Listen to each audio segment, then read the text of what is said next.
오늘부터 우리가 이제 신약 가운데서 사도행전의 말씀을 쭉 하루하루 읽어가면서 또 말씀을 통해 우리에게 주시는 그 은혜와 또 저희들을 향하신 하나님의 뜻을 또 생각하면서 함께 나아갈 것입니다. 말씀의 은혜가 또 충만한 그런 저와 여러분이 되기를 바랍니다.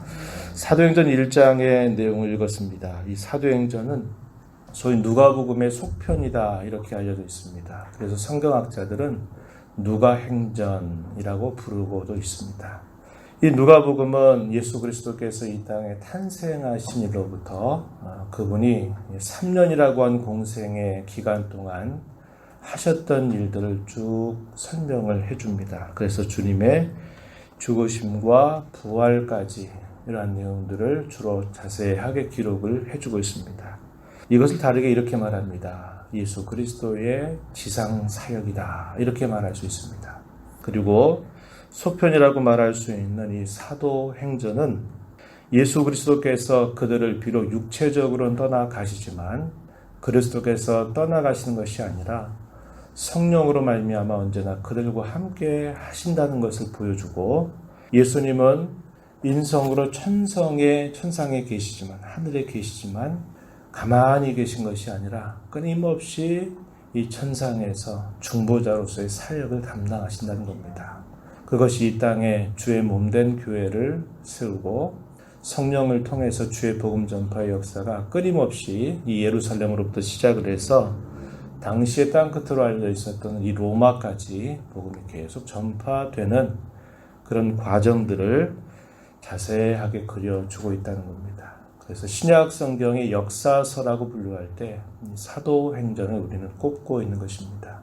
그리스도의 승천 이후에 과연 어떠한 일들이 이 땅에서 일어났는가 하는 것을 쭉 보여주고, 그때로부터 시작된 그 일들은 여전히 지금도 끝나지 않고 계속적으로 진행되고 있다는 겁니다. 그것을 보여주면서 이 땅에 존재하는 교회가 어떠한 일에 힘을 기울여야 될까 하는 것을 우리에게 잘 보여주고 있습니다. 사도행전이나 누가복음의 기록자는 누가라고 하는 사람입니다. 바울의 아주 신실한 동역자였어요. 그리고 그는 역사가로서의 면모도 가지고 있고 또한 의원으로도 알려져 있습니다. 그래서 항상 바울 곁에서 또 그의 건강을 돌보기도 하면서 또 복음 전파의 사역이 계속되는 동안 끊임없이 기록을 하고 또 자료들을 남기고 하면서 오늘 우리가 읽을 때 예수님의 생애에 대한 말씀, 또 예수님이 승천하시고 난 다음에 초대교회가 어떻게 시작되었는가에 관한 매우 자세한 기록을 우리에게 남겨주고 있다라고 하는 것입니다. 1절로부터 5절에서는 서언이라고 부를 수 있을 겁니다. 편지 형식으로 이렇게 표현된 것처럼 되어 있어서 이 서신을 받는 데오빌러라고 하는 사람에게 전편에 썼던 누가복음에 기록했던 내용들은 어떠한 내용이고 또 그 이후에 좀 더 자세한 기록을 남겨주어서 그로 하여금 신앙을 더욱 돈독하게 하는 그런 목적을 두고 기록한 것을 알려줍니다. 예수님께서 부활하시고 난 다음에 약 40일 동안 그들과 함께 계시면서 주님이 살아 계시다는 분명한 증거를 보여주고, 이 40일 동안 주님이 하신 일에 관하여 간략하게 이렇게 요약합니다. 하나님 나라의 일을 말씀하셨다 이렇게 말합니다. 3절 말씀에 그렇게 이야기하죠. 하나님 나라의 일. 예수님께서 이 땅에 탄생하셔서 이제 공적인 세계를 시작하실 때 가장 먼저 하셨던 말씀, 마태복음을 통해서 보면 하나님의 나라가 가까이 왔다. 회개하여야 된다. 이런 메시지로 공적인 생애를 시작합니다. 이 하나님의 나라, 천국이라고 하는 말이고 또 다른 말로 하늘나라라고도 말합니다. 우리가 소위 생각하는 신자들이 이 땅에서 믿음으로 살다가 죽으면 가는 곳, 그것을 말하는 게 아니라 예수 그리스도와 더불어 임한 하나님의 나라, 영적인 나라, 그것을 말하고 있는 겁니다. 그래서 우리가 이 땅에서 비록 온전하지 못하지만 이 땅에서 하나님 나라에 속한 자로 이 땅을 살아가게 되면 우리가 죽어서 하늘 혹은 낙원이라고 하는 곳에 가는 겁니다. 그렇게 말하는 거예요.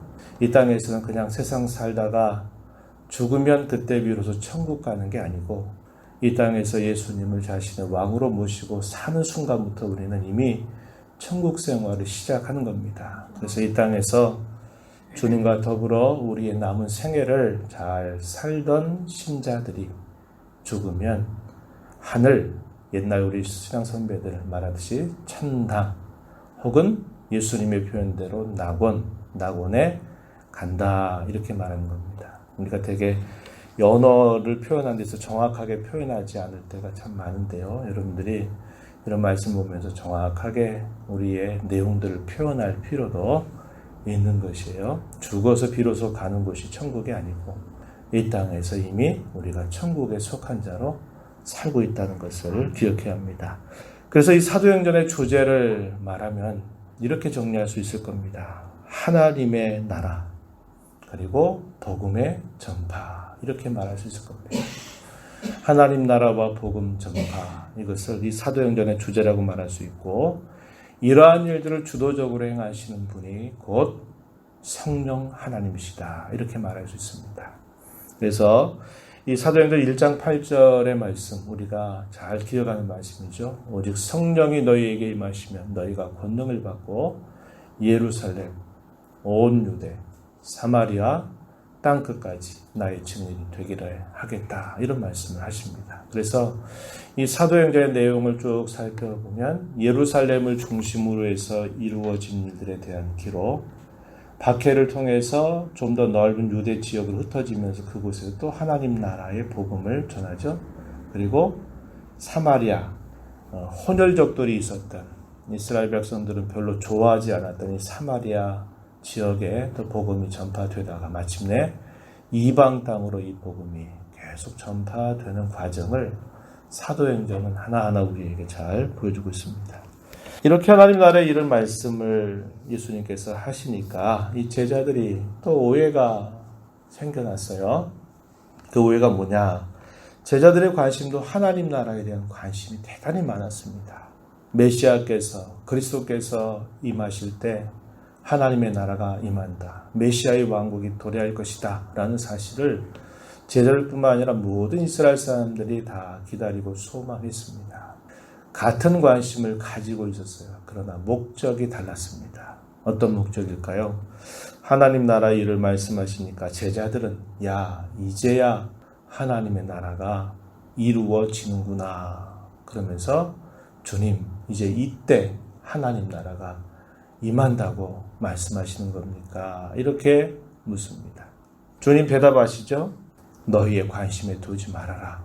그러면서 오직 성령이 너희에게 임하시면 너희가 나의 증인이 될 것이다. 라고 주님께서 이렇게 말씀을 하시는 겁니다.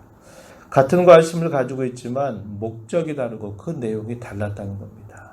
제자들의 내용이 어떤 내용이었느냐 혹은 목적이 뭐였느냐 자신들의 나라를 해방하는 때, 회복하는 때가 이제 임하게 될 것입니까? 라고 묻는 겁니다. 그들이 생각하는 하나님의 나라는 지극히 현실적이고 지극히 지상적이고 지극히 자신들의 나라의 운명과 관계된 하나님의 나라를 생각했던 겁니다. 그런데 주님의 생각은 그것이 아니었어요. 대단히 크고 원대한 것입니다. 삶의 한 모퉁이에서 작게 시작된 그 복음 전파의 역사가 지구 전체를 뒤덮게 하고 또 세대와 세대를 이어서 그 복음이 계속적으로 전파되는 일들을 통해서 세상에 흩어진 모든 하나님의 백성들, 하나님의 자녀들을 모으시는 일을 하나님 나라의 일로 말씀을 하고 계신 것입니다. 주의 말씀의 깊은 뜻을 알지 못한다면 그 말씀에 참된 증인이 되시는 성령님의 인도를 받지 못한다면 우리의 관심이 주님과 비슷한 관심을 가지고 있는 것 같은데 거기에 다른 목적을 갖게 되고 다른 내용을 갖게 될 수 있다라는 것을 우리는 배울 수 있는 것입니다. 그래서 우리가 이 땅에 사는 동안 주님의 관심을 따라서 우리도 교회도 전진해 가야 될 텐데 그러기 위해서는 반드시 말씀의 안내를 받아야 됩니다. 그리고 성령이 충만한 그런 은혜를 입지 않으면 동일한 관심을 갖고 있는 것 같은데 엉뚱한 일을 할 수 있다는 것을 우리는 매우 조심해야 되는 것이죠. 주님은 이렇게 제자들에게 말씀을 하시면서 너희는 이곳을 떠나지 말고 오실 성령을 기다릴 것을 그들에게 당부하게 됩니다. 그리고서는 많은 증인들이 보는 앞에서 마침내 승천하시게 됩니다.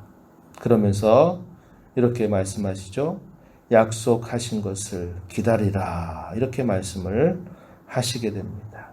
약속하셨다. 그리고 그 약속이 이루어지기를 기다려라. 이렇게 말씀하시는 거죠. 주님의 이 약속은 불과 10일 만에 성취가 됐습니다. 그래서 오순절이라고 말해요. 이 일순이라는 말이 10일을 뜻하는 말입니다. 그래서 주님이 승천하시고 나서 10여일이 지나고 오순절 명절이 임하게 될 때 성령께서 교회 가운데 강림하시는 놀라운 사건이 이루어지게 됩니다. 우리 신앙의 특징이라고 말할 수 있어요. 약속을 기다리는 자세. 이것은 우리 신앙의 매우 중요한 특징입니다. 이때에는 짧은 시간 동안 기다리면 됐어요. 10여일 정도 기다리고 그들이 흩어지지 않고 기도하는 일에 힘을 기울이게 될 때 이 약속하신 것이 이루어졌습니다. 오늘 우리는 역시 약속을 기다립니다. 어떤 약속입니까? 주께서 우리를 위해 다시 오실 그 약속을 우리는 기다리고 사는 겁니다.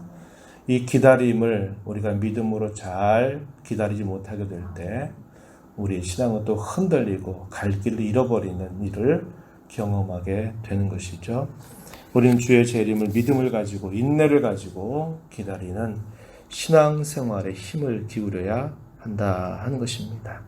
그리고 그러한 기다림 가운데 그들이 한 일이 뭐냐면 기도하는 일에 힘썼다고 하는 것과 또 하나는 유다의 배신으로 말미암아 마침내 자살하고 그의 인생을 끝냈던 그 빈자리를 베드로 제자를 중심으로 해서 이 빈자리를 채워야 된다 하는 그 이야기를 하게 됩니다. 이것은 구약 성경의 예언대로 된 바다. 그러니 마땅히 이 빈자리를 채워야 된다 이렇게 이야기합니다.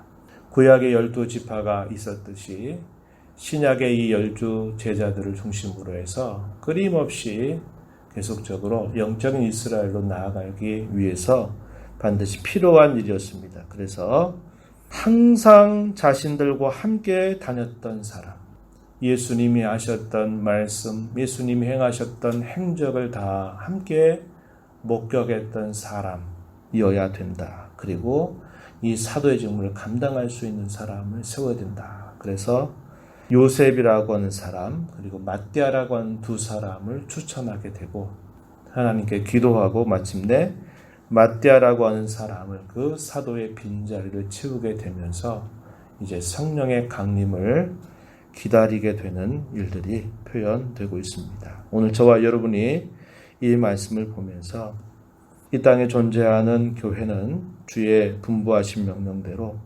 복음을 전하는 교회, 복음을 전하는 성도가 되어야 한다라는 것을 우리는 우리 마음에 다시 생각하게 됩니다. 성령의 능력을 힘입어서 이 지역사회에 복음을 전하는 그런 바른 교회, 건강한 교회로 서갈 수 있도록 우리가 힘을 기울여야 한다 하는 것입니다.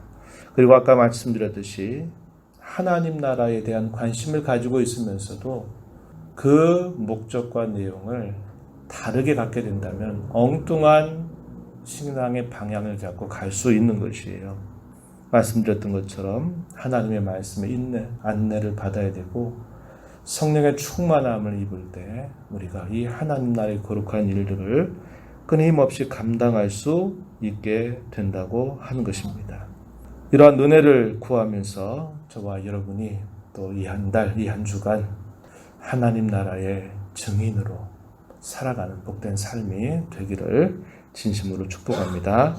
하나님 아버지 감사합니다. 이 새벽 시간에도 저희들을 불러주셔서 오늘도 말씀하시는 하나님 앞에 말씀 듣는 자로 또 이 하루 또 이 한 주간 이 한 달을 또 새로운 기회로 받아 살아가게 하신 은혜를 감사드립니다. 말씀을 읽어가면서 말씀의 안내를 따라서 하나님께서 저희들에게 베풀어 주신 은혜, 또 저희들 향하신 하나님의 기대하심이 무엇인가를 저희가 잘 깨닫고 이 땅에 사는 동안 하나님 나라의 거룩한 일들을 감당하는 교회와 성도가 되게 하시고 주의 복음의 증인으로 저희들이 무엇을 하든지 어떤 상황 속에 있든지 하나님 나라의 증인으로 살아가도록 저희들을 인도하여 주시기를 간절히 바라옵나이다. 이 땅에 살아가는 동안 이미 하나님 나라의 백성으로 사는 것을 존귀한 은혜로 알고 그 나라의 백성으로 합당한 삶을 늘 살아가도록 성령님 저희들을 도우시고 인도하여 주시옵소서. 오늘도 받은 말씀에 의지하여 기도하는 귀한 종들, 또 하나님의 은혜를 구하면서 이 한 주간을 시작하는 종들에게 거친 은혜를 더하여 주시옵시고 강구의 귀를 기울여 주옵소서. 예수님 이름으로 간절히 기도하옵나이다. 아멘.